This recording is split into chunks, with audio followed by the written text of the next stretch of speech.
noite a todos. Que as bênçãos do amigo celeste Jesus continuem a permear esse ambiente e que nós possamos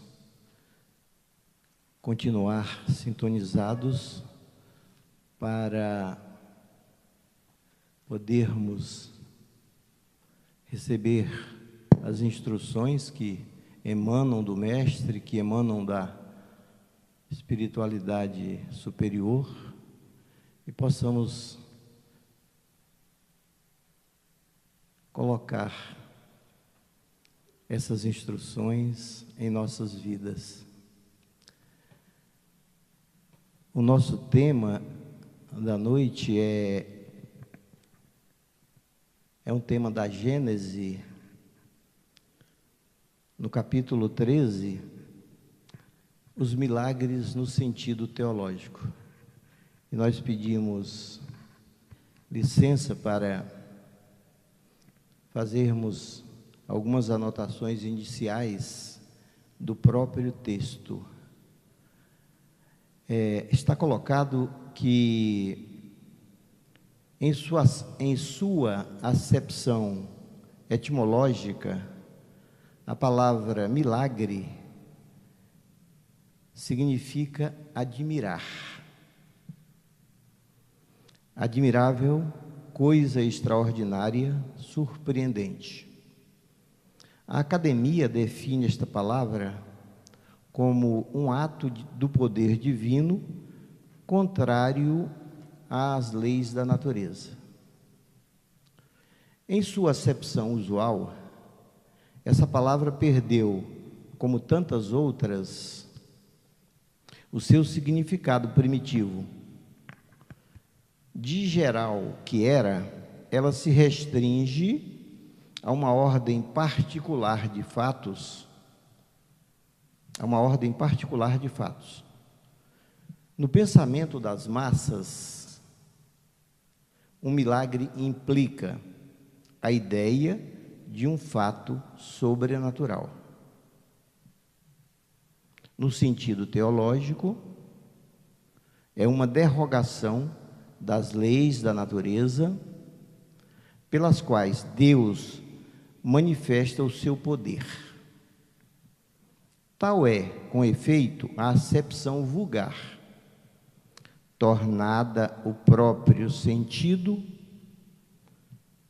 e não é senão por comparação e por metáfora que ele é aplicado às circunstâncias comuns da vida. Um dos caracteres do milagre, propriamente dito, é o de ser inexplicável. Por isso mesmo que se cumpre fora das leis naturais. E é de tal modo a ideia que se lhe liga que, se um fato miraculoso vem a encontrar a sua explicação, diz-se que não é mais um milagre. Houve explicação, não é milagre mais, por surpreendente que seja. O que faz para a Igreja o mérito dos milagres é precisamente a sua origem sobrenatural e a impossibilidade de explicá-los. Ela está tão bem fixada sobre esse ponto que toda a assimilação dos milagres aos fenômenos da natureza é taxada de heresia, de atentado contra a fé que ela excomungou. E mesmo queimou pessoas que não quiseram acreditar em milagres. Bom, dito isto, nós estamos com a explicação do significado de milagres, né? No entendimento vulgar, no entendimento das massas. Pessoal, quando o som não estiver chegando aí por descuido aqui do uso do microfone, por favor, Levantem a mão para que a gente corrija, tá ok? Estão ouvindo direitinho aí atrás? Ok? Beleza, então. Bom, então, gente, como ficamos nesse tema, né? Então, para o entendimento das massas, o milagre é algo sobrenatural, fora das leis. Embora, no seu sentido etimológico, a palavra milagre signifique um fato admirável. Então, a gente pode dizer que existem milagres num aspecto e num outro aspecto não existem milagres. Ou seja, fora das leis não existe nada. Mas às vezes acontece muitas coisas que a gente não entende, que a gente não sabe o que é. E a gente então, se tiver uma necessidade, e aí vem também uma questão que a gente gostaria de deixar uma reflexão sobre isso. Será que para entendermos, para reverenciarmos o poder de Deus, haveria a necessidade da existência dos milagres na forma como é conhecido vulgarmente? Será que haveria essa necessidade? Ou será que isso poderia ser uma manobra, uma postura de alguém que quer manipular, utilizando a divindade e atribuindo a essa divindade esses poderes sobrenaturais, essa capacidade de atuar de forma sobrenatural, e pela sua ligação, a ligação que esta criatura, ou que essa organização, ou que atribui a sua, vamos dizer, alguém que diga assim: olha, eu sou o seu contato com Deus. Então, consequentemente, o meu Deus é milagroso. E eu, então, vou interceder por você, para que vocês recebam o milagre. Isso numa humanidade que tem muitas necessidades de ver as suas coisas atendidas, né? Porque é uma questão que, inclusive, nós colocamos aqui. Para que queremos os milagres, né? Porque nós poderíamos, considerando que não há nada sobrenatural, que tudo está de conformidade com as leis divinas, e que, embora algumas coisas aconteçam e não estejam de acordo com o nosso conhecimento, esta coisa, esse fato admirável, pode vir a ser taxado de milagroso. Quer dizer, manter essa crença das pessoas nessa possibilidade de milagres beneficiaria realmente a humanidade? Ou será que nos deixaria órfãos, ou nos deixariam reféns daqueles que se dizem ter o poder de atrair os milagres? É uma questão importante para que a gente reflita, porque nós vemos que hoje são milhares e talvez milhões de pessoas que procuram os templos, procuram os fazedores de milagres, ou os intercessores, para que os milagres aconteçam, no sentido de se beneficiar disso. E nós estamos querendo aqui deixar essa reflexão, para saber se esse caminho é um caminho razoável, se esse caminho é um caminho aconselhável, inteligente, ou se é um caminho daqueles que querem ter uma vida mais fácil, ter uma vida sem arcar com as suas próprias responsabilidades, daqueles que esperam que o divino, que o Criador faça a parte que nos compete fazer. Porque nós podemos até, se estivermos sintonizados com o Criador, com Deus, nós podemos até dizer que podemos ter uma vida de milagres. Aquele que busca fazer o que é correto, aquele que busca conhecer a verdade, para saber o que fazer, como é que vai viver? Vai viver uma vida correta, vai viver uma vida de harmonia, certamente vai viver uma vida de paz, ou pelo menos, quando isso não estiver acontecendo, vai saber que a causa, que deve existir uma causa legítima, que justifica tudo que acontece conosco, que pode nos, embora não saibamos a origem dessa causa, embora não saibamos o que foi exatamente, mas para nós, na doutrina espírita, e que acreditamos nas vidas sucessivas, na reencarnação, que é um dos princípios fundamentais da doutrina, e não só da doutrina, de muitas outras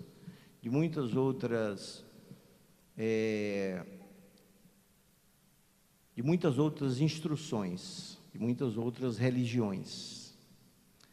Então, saber que nós estamos sob a égide, sob o comando de um poder que opera com segurança, lei de causa e efeito, lei de ação e reação.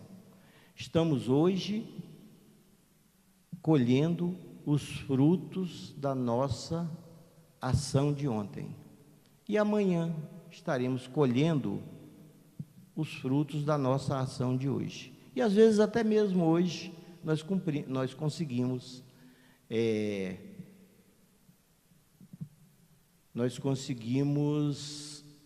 colher os frutos da nossa ação. Então, entendemos então que essa necessidade de milagre, no sentido do sobrenatural, no sentido do inexplicável, no sentido da ação do poder maior em nossas vidas, não nos parece algo razoável, nem inteligente, e muito menos justo, porque admitir que o divino, admitir que o Criador, admitir que Deus não é justo, nos parece algo inaceitável. Se nós temos dificuldade de conviver com pessoas injustas, imaginem com um Criador, com um Deus que não fosse justo, né? Então, a gente quer trazer uma reflexão para, de uma forma simples, nós podermos ter uma relação permanente com a questão do milagre. E aí nós pensamos na hipótese daquele que busca conhecer a lei, ou seja, conhece a verdade, a lei é a verdade, age de acordo com essa verdade e certamente colhe os frutos que é consequência disso. Se os frutos hoje ainda são difíceis e não se alinham com o nosso presente, certamente estão linkados ou estão ligados ao nosso pretérito. E o que a gente precisaria, então, para ter essa vida em milagres, para ter essa vida de harmonia, essa vida de paz, essa vida de contentamento mesmo, porque todos nós queremos o contentamento, Todos nós queremos a paz, todos nós queremos a alegria, todos nós queremos ter as nossas necessidades básicas satisfeitas e às vezes até as necessidades supérfluas. Aí já vai criar dificuldade, porque o supérfluo é dispensável, e na medida que nós estejamos envolvidos e interessados e valorizando o supérfluo, consequentemente, nós vamos gerar sofrimentos, porque a vida pode não nos trazer esse supérfluo. E mesmo que traga, certamente pode estar deixando de atender o necessário, o essencial para outro. Enquanto alguns têm muito, a outros faltam o básico. Então, essa divisão aparentemente injusta, que depois nós vamos ver, não é injusta, porque é realmente o resultado da nossa postura, ela pode ser resolvida quando nós nos colocamos numa vida em atenção com aquilo que nós estamos pensando, em atenção com aquilo que nós estamos sentindo, em atenção com aquilo que nós estamos dizendo, em atenção com aquilo que nós estamos fazendo, com o que nós estamos querendo, porque é um mundo imenso onde nós, se não tivermos atenção, podemos criar problemas, dificuldades e infringir a lei. Um outro aspecto para que a gente possa ter uma vida de sintonia e uma vida de uma conexão adequada com a divindade, com Deus, é a oração. A oração é a ferramenta, é a energia, certamente a mais preciosa, e que a gente sabe que pode ser usada em qualquer momento, e que a gente sabe que a gente precisaria, estar em permanente oração. Não só a oração pelas palavras, mas a oração no sentimento, a oração na atitude, a oração nos propósitos e em tudo que é a nossa vida. A oração pode ser essa chave indispensável, imprescindível e valiosa para que nós possamos ter uma vida em conexão com o divino e, consequentemente, uma vida em milagres, porque se nós olharmos aquilo que ao leigo, que às massas, que a alguém desatento, pode não representar, pode não significar grandes coisas, poderia ser um milagre da vida. Imaginem bem, agora, nesse instante, provavelmente poucos de nós têm consciência de que estamos respirando. Então, respirar passa como um ato despercebido nas nossas vidas. Imaginem que aconteça alguma coisa nesse instante que nos impossibilite de respirar. Como seria? E olhem que valor nós atribuímos à respiração. A gente nem se exercita para aprender a respirar direito. Então, imaginem esta coisa que está acontecendo nesse instante. Eu estou falando. Poxa, estou falando.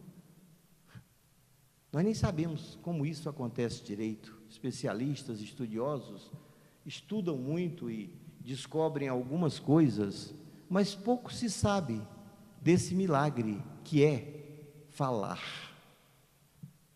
Vocês estão ouvindo, é outro milagre, ouvir. Entender o que está sendo dito, olha que coisa fantástica. E o que nós atribuímos de valor a isso? Isso pode se estender ao andar, ao dormir, tantas coisas, ao se alimentar. Aqueles que conhecem um pouco disso sabem a complexidade de um sistema digestivo, sabem a especialidade do ato de se ter apetite. Imaginem bem, ter apetite para se alimentar. Olha que coisa fantástica, que milagre da vida. Tudo isso nós fomos aprendendo, fomos construindo de acordo com as leis divinas.